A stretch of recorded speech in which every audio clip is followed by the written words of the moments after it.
talking about the settlers themselves, because when you think of them, you may envision someone like the blundering guy you saw earlier, or hardliners on an ideological mission to claim the Holy Land in the name of the Jewish people. But that is not the whole picture. In fact, 70% of those who live in the West Bank are so-called quality-of-life settlers. And I will say, the way they describe their communities does make them seem very attractive.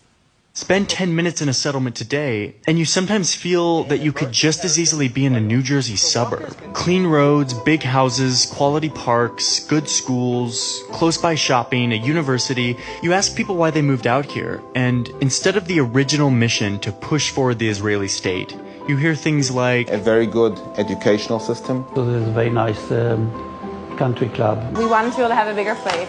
It's a great place to raise kids. We were looking for a Jerusalem suburb that we could afford, that was a manageable commute. The quality of life is so much better. It has nothing to do with politics.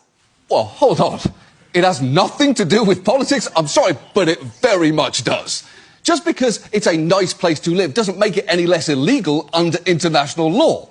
It's not like the Geneva Convention says the occupying power shall not transfer parts of its own civilian population into the territory it occupies unless there's, like, really convenient shopping and a super manageable commute to Jerusalem.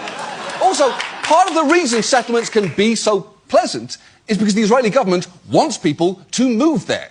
Life is massively subsidised in the settlements, with the government spending more per capita on things like education and infrastructure in them than it does within Israel itself.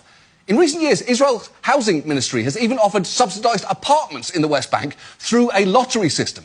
The whole settlement project has been massively encouraged by the Israeli government to such a degree that it is hard to argue that living in one is an apolitical choice. Building on stolen land is an inherently political act. It is also, by the way, copyright infringement, for what it's worth.